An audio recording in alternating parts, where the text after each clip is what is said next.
everyone. I'm Dr. Chinyere Ugoji, 2007 graduate of American International School of Medicine, with 10 years of clinical experience working as a certified nurse aide at various hospitals, long-term acute care facilities, nursing homes, with patients in their private homes. From doing clinical rotations here in the United States, from 2 graduate medical education programs, Hereford Internal Medicine Residency Program, Detroit, Michigan, Springfield Family Medicine Residency Program, Springfield, Illinois, from various externships and observerships, and with research experience from UT Southwestern, working with Dr. Carol North and Dana Downs, who are both awesome people, with a master's in business administration with an emphasis on public administration at Davenport University, Grand Rapids, Michigan. I'm currently involved in preventive health care, where I offer free preventive health care at various community churches and also at various charity works and also home visits too. And I want to welcome you to Dr. Drchikitomentoring Ustream show, where we're always learning about a preventive health topic and how to handle case studies. This show is designed for people in graduate medical education programs and also for patients to be able to understand trending health topics in the healthcare field. There are lots of topics that come up every day, in our clinics, on rounds, in inpatient rotations that we actually present with as patients, and it's very important that we are able to understand the signs and symptoms and to be able to know how to manage it and also to know what to look out for. So I'm going to start with a case study today, and I want, and I want us to make it an interactive show. If you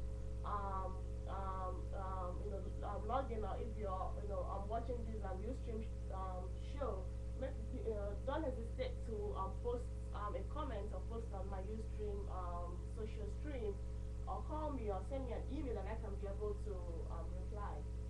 So I have a case study here, and the source of the information is the patient's mother. The mother of a 7-month-old male complains that her child has been having a fever of 101 degrees Fahrenheit since yesterday. For the past day, the child has been tired, irritated, and breathing rapidly. The mother knows that yesterday the child also had a runny nose, didn't sleep well, and refused her breast and baby food. There is no history of ill contact with his 3-year-old brother who had an upper respiratory tract infection 1 week ago, but is recovered now. The child goes to a daycare center. The mother denies cough, ear pulling, ear discharge, or rash. Review of system is negative except as above. Allergies, no known drug allergies. Medications, Tylenol. Personal history, jaundice in the first week of life. Birth history, 40-week vaginal delivery with no complications. Dietary history, breastfeeding and supplemental vitamins. Immunization history, immunization history up to date. Developmental history, last checkup was 2 weeks ago and showed normal height, weight, hearing, vision, and developmental milestones. So I'm pretty sure at this point you must have something, some diagnosis, on your mind. You must be thinking it could be an otitis media, an ear infection. It could be a viral pharyngitis. It could be bacterial pharyngitis. It could be infectious mononucleosis. It could also be, halitosis. It could also be pneumonia. It could also be strep pharyngitis. Independently, or apart from any other bacterial pharyngitis. It could also be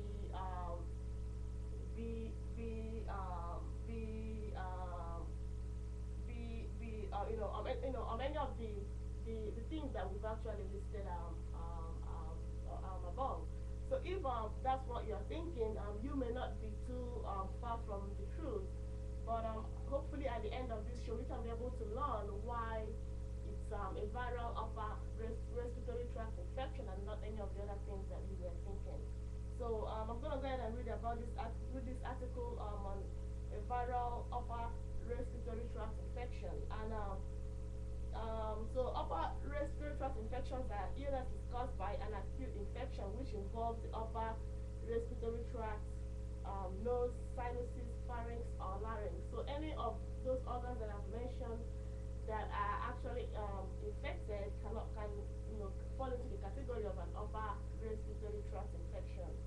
some terms that you may hear, which are also part of upper respiratory tract infection, includes rhinitis, which is inflammation of the nasal mucosa, rhinosinusitis or sinusitis, which is inflammation of the nares and paranasal sinuses, including the frontal, the ethmoid, the maxillary, and the sphenoid.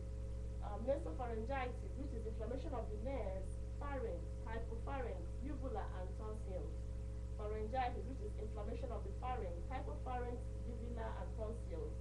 Epiglottitis, which is inflammation of the superior portion of the larynx and supraglottic area. Laryngitis, which is inflammation of the larynx. And then laryngotracheitis, which is inflammation of the larynx, trachea, and subglottic area. And then tracheitis, which is inflammation of the trachea and subglottic area. So what causes it? Well, it's actually caused by viruses, and there are so many viruses that actually cause an upper respiratory tract infection. And viral upper respiratory tract infections are actually the most common, upper respiratory tract infections that are actually found in everyday life. So, and most of the time they undergo serogenic changes, and that actually poses a challenge in terms of treatment and also in terms of immune defense, and that's why we see it so often. So what are the numbers? Well, an estimated 25 million individuals seek medical care for uncomplicated upper respiratory tract infections in the United States. And as of 2010, there has been 3,000 deaths, which has actually decreased from 4,000 in 1990. So those are actually the numbers. Those are some recent numbers from Wikipedia. So what symptoms do we have? Well, you have nasal symptoms, pharyngeal symptoms, you have cough, you have foul breath, you have hyposmia, you have headache, sinus symptoms, photophobia, or conjunctivitis. You also have fever, gastrointestinal symptoms like diarrhea. You also have severe myalgia. You also have fatigue or malaise, and rash, and that's especially in streptococcal pharyngitis. We talked about the rash along with infectious mononucleosis. That was last week, and the rash is actually also found in streptococcal pharyngitis too. Drooling also is a symptom, odonophagia or dysphagia, difficulty or pain during swallowing, global sensation of the lump in the throat, muffled dysphonia or loss of voice, dry cough or no cough at all, and also dyspnea too.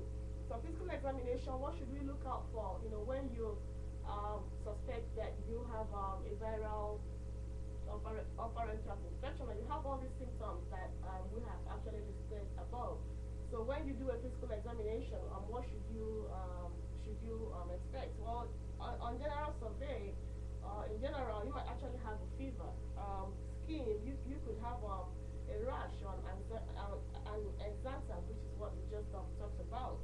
And then on inspection of the head, eyes, ear, nose, and throat, you could have post-tussive effects from all the coughing. You could actually have conjunctival hemorrhage, and also petechial hemorrhages too, which results from severe paroxysms of coughing, such as in whooping cough. Then also, you could also have inspiratory stridor. This is actually best had with a stethoscope placed over the trachea during inspiration. And then also, you might actually have a hoarse voice, and also loss of vocal pitch and loss of voice may actually occur. A dry cough, could also be present. A barking cough too. Whenever you see a barking cough, you actually should think about diphtheria laryngitis. A whooping cough is actually in pertussis. I'm pretty sure that sounds familiar to you, and it's an inspiratory gasping squeak that rises in pitch, typically interspersed between hacking coughs. And it's actually more common in children than in adults. Though I've seen it, in my practice in adults too. And then also on neck examination, you have to inspect the lymph nodes to check for lymphadenopathy. So you could actually and then also look at the throat too. So you could see pharyngeal erythema, you could see exudate, you could see some mucosal ulcers, you could see erosions, vesicles, tonsillar hypertrophy. You could see anterior cervical lymphadenopathy, that's swollen lymph nodes. On the pulmonary exam, you have to auscultate to listen to the lungs, to palpate, and also to percuss. And you could actually hear like increased breath, an increased rate of breathing. That is tachypnea. And also sometimes you can also see respiratory distress too, which can manifest as the use of accessory muscles of respiration. So you have to observe the patient for rib retractions, use of accessory muscles, and also perioral sinuses. And normally, there's something called the tripod position where the patient is described as sitting upright, supported by his or her hands with the tongue out and head forward. And this is actually in epiglottitis. So, and then also you can also see hear diminished breath sounds in association with pallor and cyanosis, and this actually means that the patient is actually going through an impending respiratory failure. You could also see rib fracture. That's from prolonged coughing. Then on cardiovascular examination, you have to auscultate, and sometimes you might see an increased heart rate, so tachycardia is a presentation. In the abdomen, you have to auscultate and palpate. And you could also see splenomegaly or enlarged liver, which is palpable when you palpate. Then you also have to inspect the extremities too. So what else could it be? We already talked about all the differential diagnoses. We talked about five differential diagnoses that it could be. But there are a lot of things that it could be. But it's very pathognomic. You just can't miss it when you see it in the emergency room, or when you see it in your clinics. So, but other things that it could be, I have a long list here: acute laryngitis, allergic and environmental asthma, allergic fungal sinusitis, apnea, sleep apnea, asthma, bronchiectasis, bronchitis, chlamydial pneumonia, chronic bronchitis, some disorders of taste and smell, drooling, GERD, it could be gastroesophageal reflux disease, it could be a goiter, it could be herpes simplex, it could be infectious mononucleosis, like I talked about earlier, it could be influenza, it could be Kawasaki disease, it could be mumps, it could be retropharyngeal abscess, it could be a tracheal tumor, it could be vocal cord dysfunction. So those are the things that it could actually be. I have a long list, but like I said, once the patient presents with those symptoms, it's actually quite pathognomic. You just cannot miss it. Now, diagnosis, laboratory testing, you have to do a nasopharyngeal samples for bacteria. That's one of the tests that is actually indicated. And then also a nasopharyngeal samples for viruses. And a rapid antigen test for group A streptococci actually has an excellent specificity. It's actually pretty quick. You use results in 10 to 20 minutes. And then a rapid direct fluorescent antibody testing for pertussis. And also a rapid test for viruses. And then also, if you suspect infectious mononucleosis, you also want to do monospot neutrophil antibody test. And in hospitalized patients, you want to do a blood culture. Then also, you also want to do a complete blood count with differential. Patients normally have an increased white blood cell with a left sheet. That's a left sheet. So that means an increased leukocytes, which means that it's a bacterial infection. Sometimes they also have a typical lymphocytosis or lymphopenia, which is actually seen in some viral infections. Now, imaging, what imaging do we need? Well, a chest x-ray is indicated if you think it's actually a lower respiratory tract infection like a pneumonia. And then also, if you suspect sinusitis, then a Waters view of the frontal and maxillary sinuses may be considered. And then also an MRI, a magnetic resonance imaging, is also needed too. And this might actually be needed if you think it could be a fungal sinusitis or a suspected tumor. That will give you a better view. And then also a sinus ultrasonography may be considered when a patient is pregnant or when you think that radiation exposure is a concern.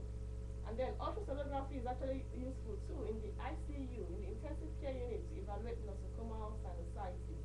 A computed tomography, is also indicated, and some findings you will see include mucosal thickening, air fluid levels, and obstruction of the osteomeatal complex. And then not all patients actually have air fluid levels, and a CT is actually quite superior to other tests to be able to see the structures of the upper airways. A laryngoscope is actually the standard for confirming epiglottitis, and for patients who that diagnosis is uncertain, Then a lateral neck image should be obtained in the erect position with soft tissue technique, and that will actually show a swollen epiglottis with a shape similar to the human thumb. That's actually pathognomic. It looks like a human thumb. That's the way it's described. And in croup, when you do the lateral neck radiograph, you'll see the classic stipple sign, which represents subglottic airway. Now, procedures on throat swabs, like I mentioned earlier, nasal washes, a sinus puncture, aspiration, and laryngoscopy. So those are the procedures that are needed. So in terms of treatment, how do we treat it? Well, it's mostly symptomatic. The patient feels miserable, so you want to treat those symptoms. So you give acetaminophen 650 milligram PO every 4 to 6 hours PRN. Ibuprofen 200 to 800 milligram PO 3 times a day. Sometimes you consider naproxen too, alone, or ibuprofen alone, or in combination with pseudoephedrine to reduce the symptoms. That's actually from the American College of Physicians, 2013. That's an evidence A. And then also oxymetazoline or Afrin, you give 2 sprays per nostril twice a day for 2 to 3 days. And then you also want to consider first generation antihistamines to reduce symptoms.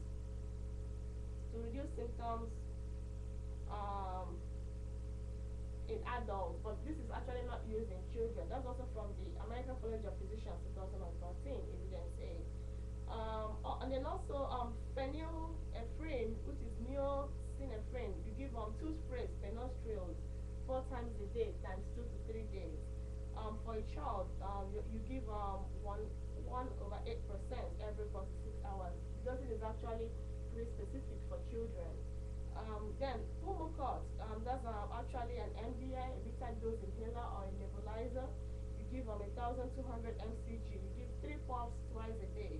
And then beclomethasone, which is also a meter-dose inhaler, is given 480 to 640 mcg per day. Example, 80 mcg, 3 to 4 puffs twice a day. And then Group A, streptococcal infection, you give antibiotics. What antibiotics do you give? You give penicillin V, and that's 500 milligram orally every 12 hours, or 250 milligram orally every 6 hours for 10 days. And then you also give amoxicillin. You give 775 milligram PO every day for 10 days, taken within 1 hour after finishing a meal. You also give septine, 250 milligram orally every 12 days for 10 days. And then you also give rocephin, that's 1 to 2 grams per day, IV, IM in a single dose or divided every 12 hours for 4 to 14 days, depending on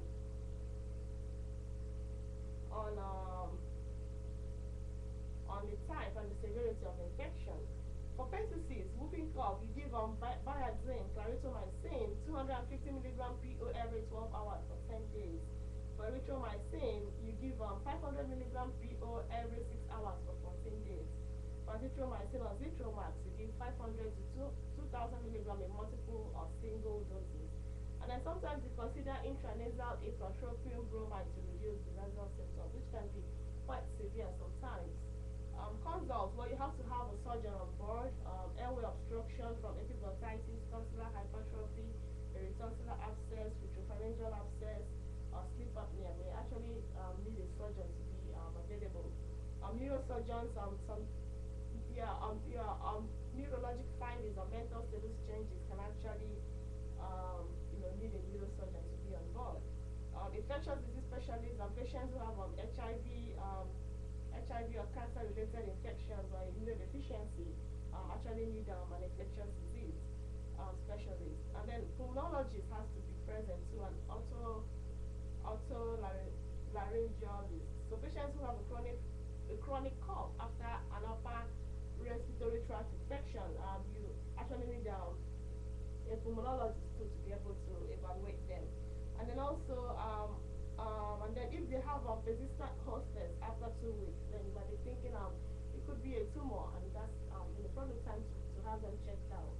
So counseling, the patients need to be counseled in general, counsel them for contraception, medication compliance, safe sex counseling, smoking cessation, no alcohol, no illegal drugs, driving with seatbelt, and regular exercise.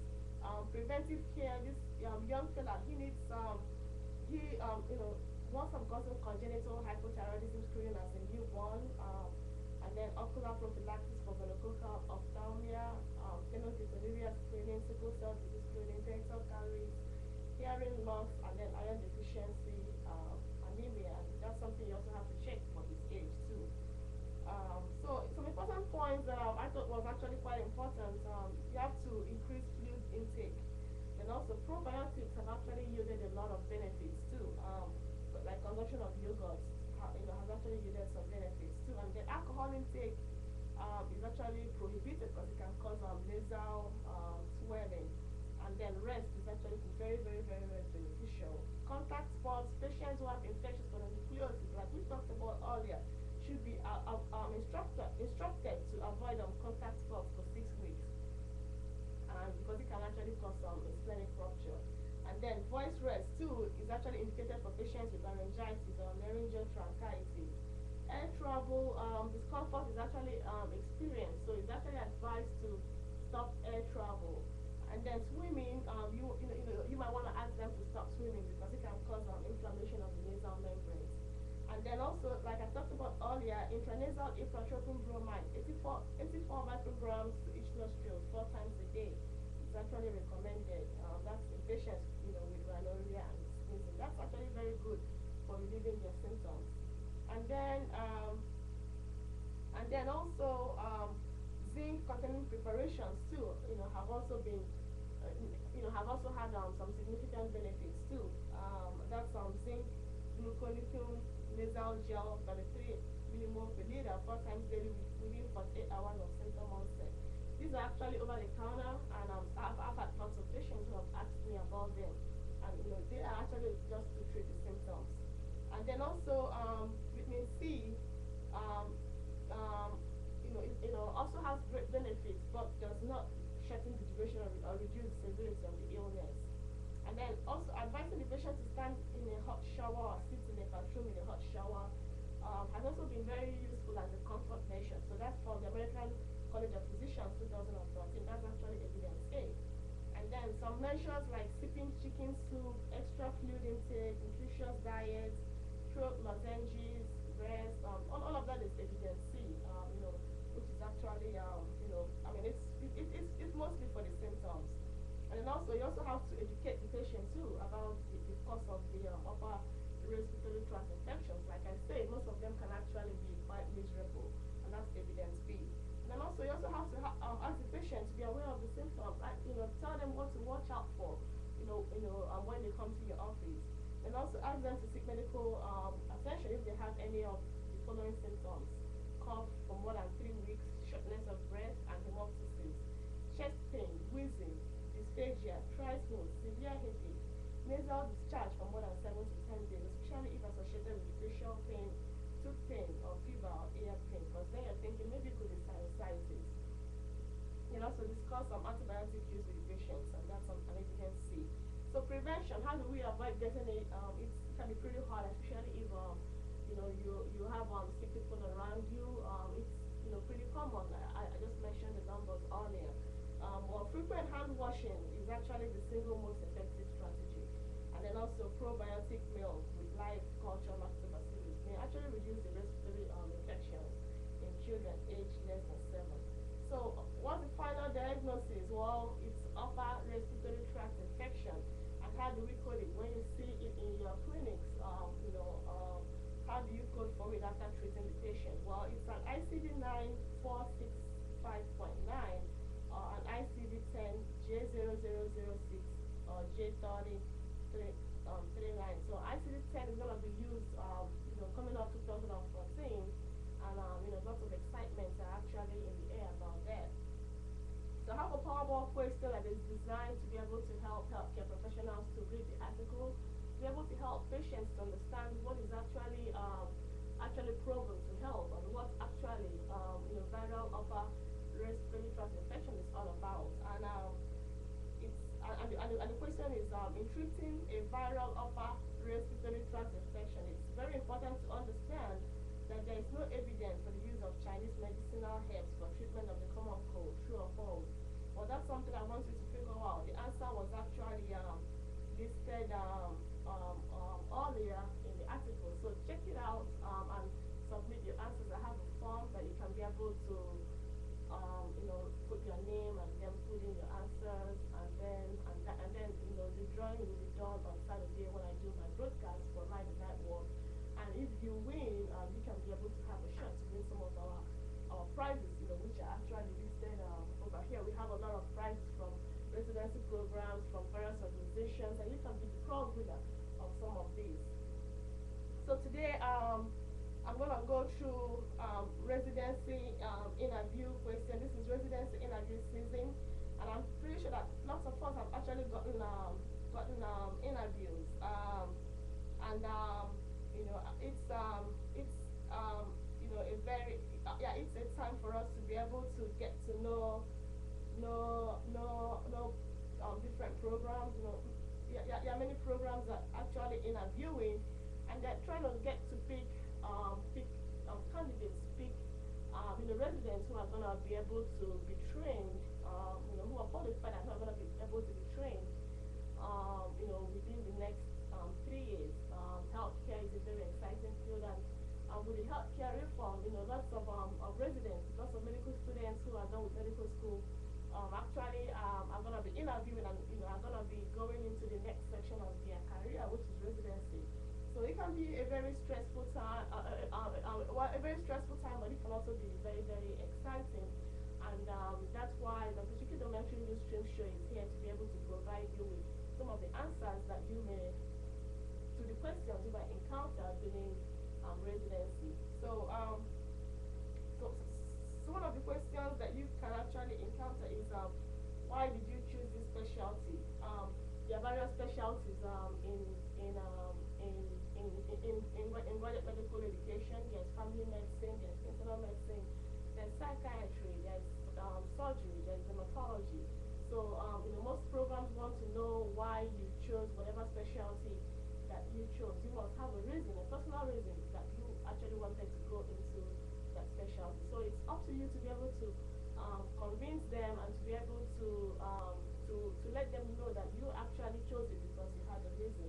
So if for family medicine, you could probably say I chose family medicine because of the continuity of care, the longitudinal care, and the opportunity to provide preventive care aimed at improving the quality of life and increase morbidity and mortality rates, and the opportunity to provide complex and specialized care to patients in geriatrics, sports medicine, pain medicine, and obstetrics fellowship programs.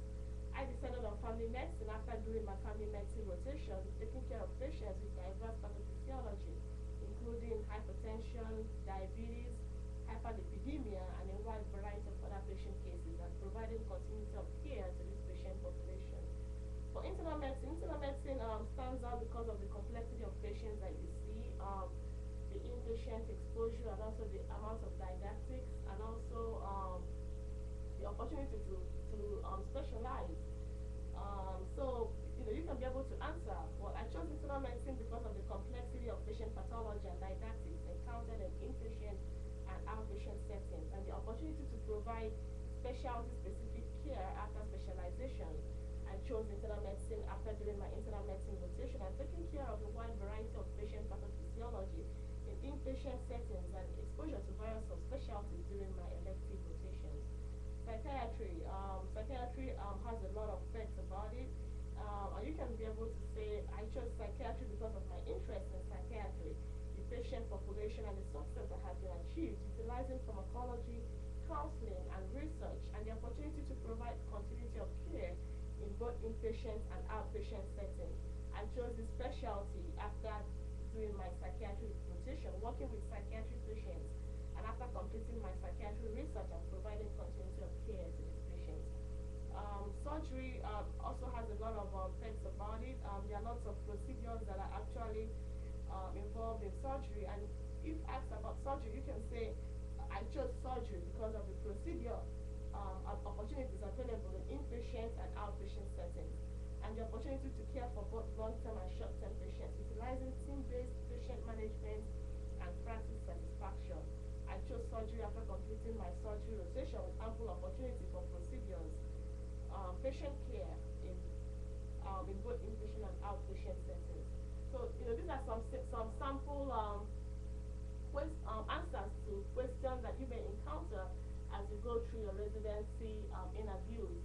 These are not, are not intended to replace your main reason, but it's intended to give you a clue to what you can be able to answer, when you ask these questions. It's very important to be able to convince the program that you actually chose the specialty because of a particular reason, that you actually have a reason for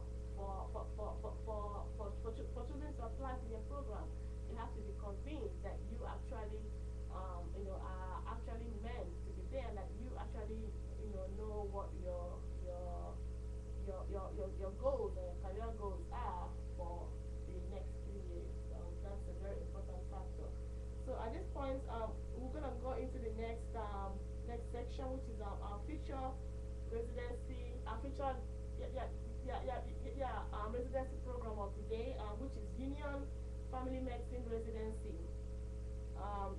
And I'm gonna talk about them. It was actually created in 1976, and they have been accredited by the Accreditation Council for Graduate Medical Education Program.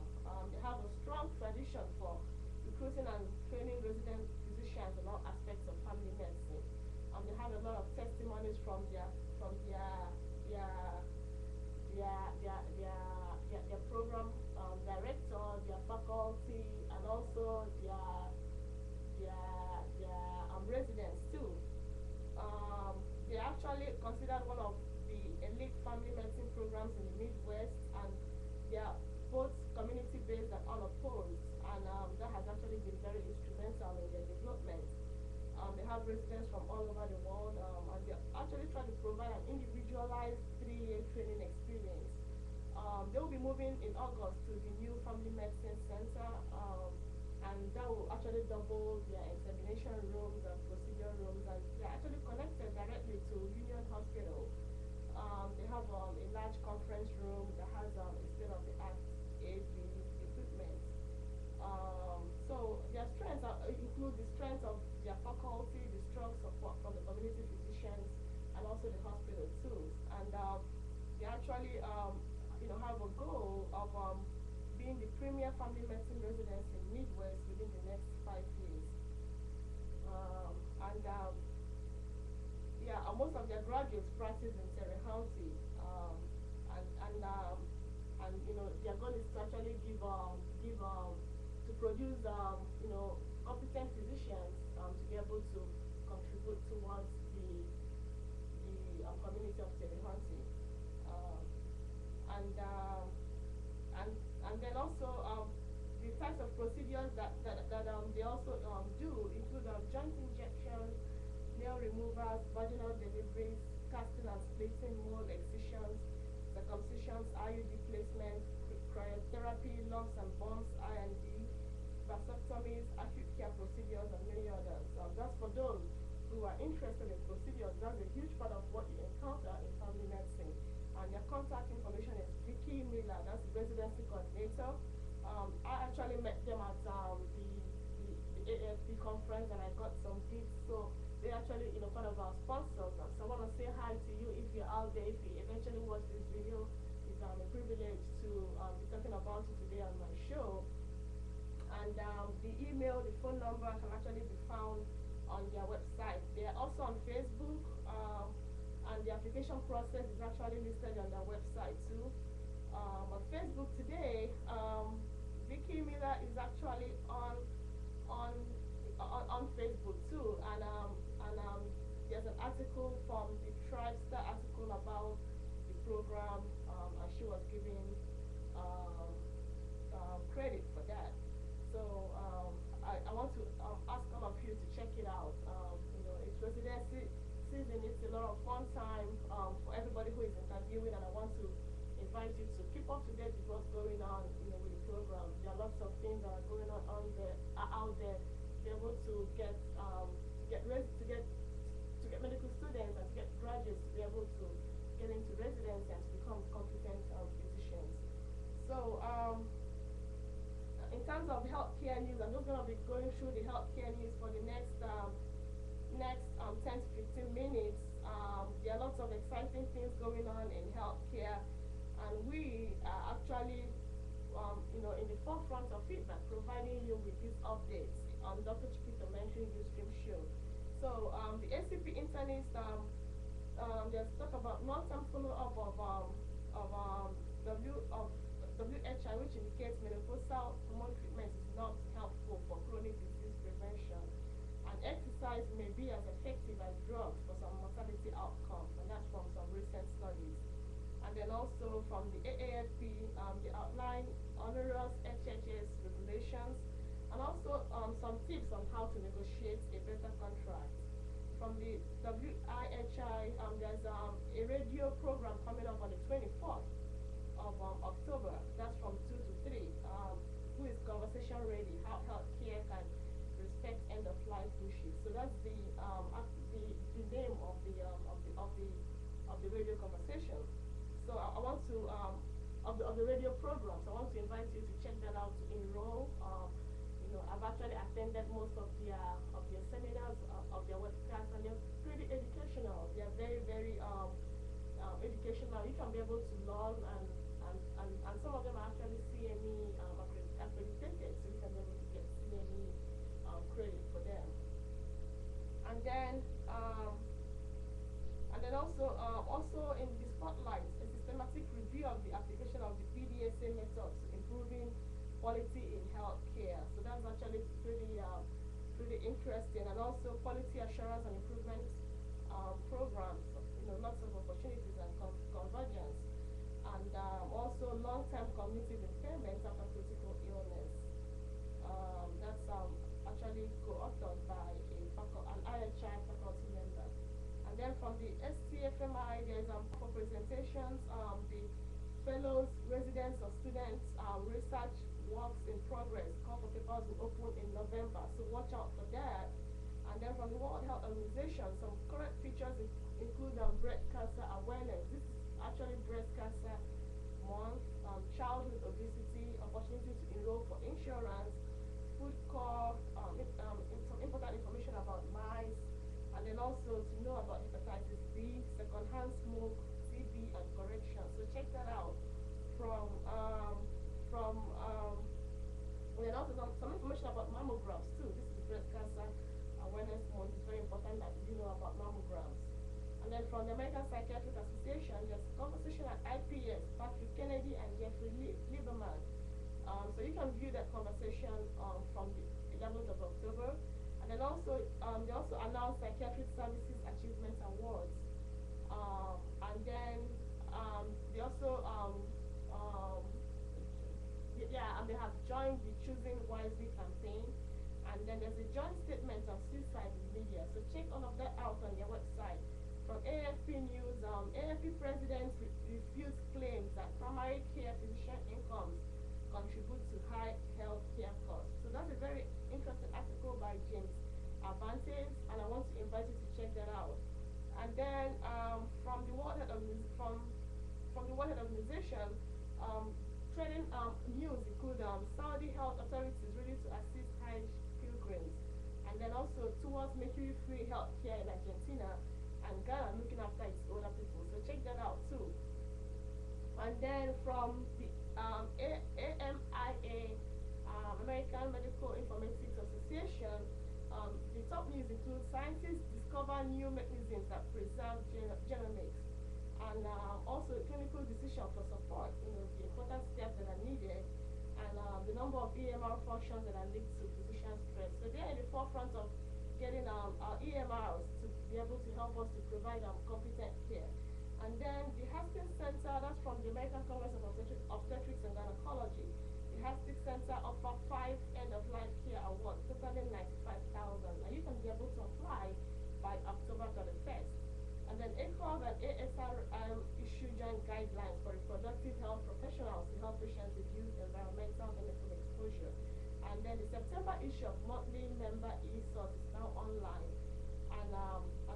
the Institute of Medicine recently released the consensus report, Best Care at Lower Cost, the path to continuously learning healthcare in America. So that's the trending news. These are other healthcare news will be shared on my webpage.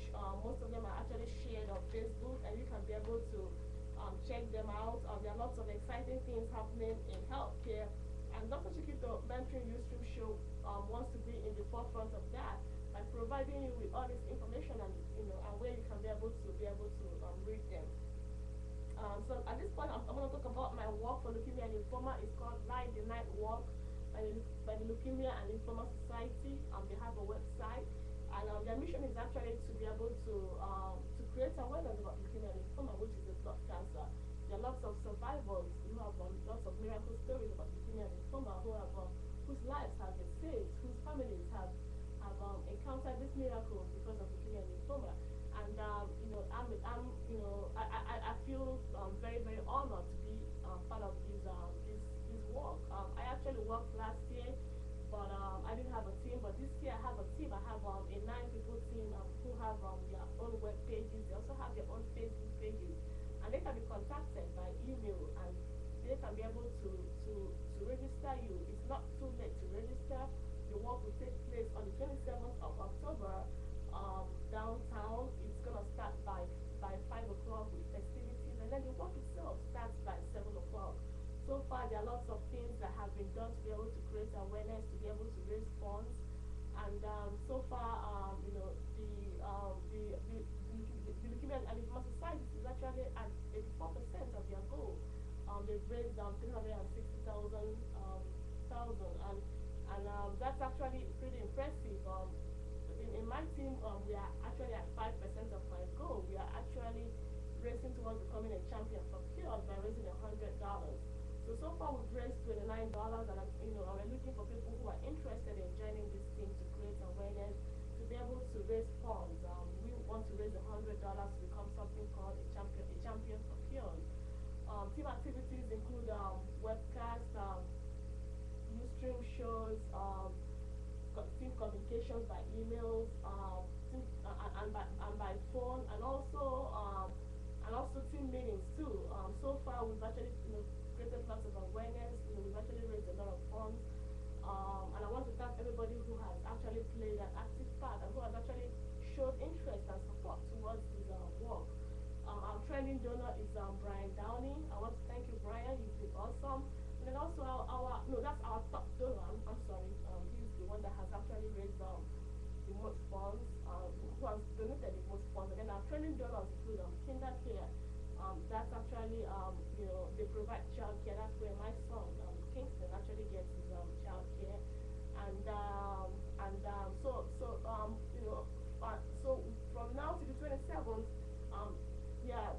Dr. Chiquito team will actually be racing towards becoming a champion for cures by asking you to donate $2 towards this Ustream show, by asking you to donate whatever you feel like that can be able to be used to be able to create awareness, to be able to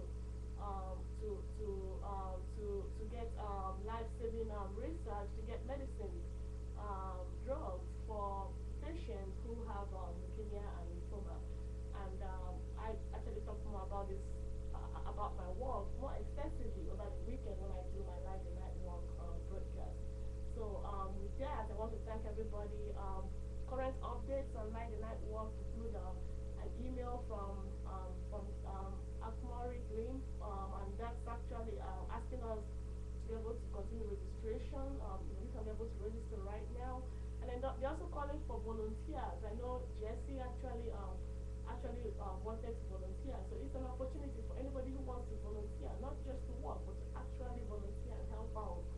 You can be able to email me at drchikito1@gmail.com, and I can be able to contact them and let them know about your interest in volunteering. It's a great honor. It's something that you can be able to feel good about, that can be able to count towards towards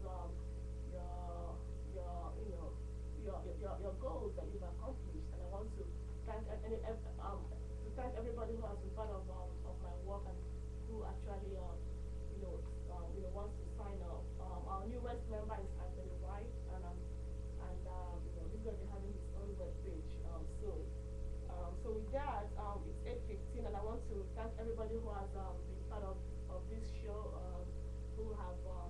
takes our time to watch this video is designed to help us understand about trending health topics. We talked about viral upper respiratory tract infection. Today we have a power question that I want you to take a shot at.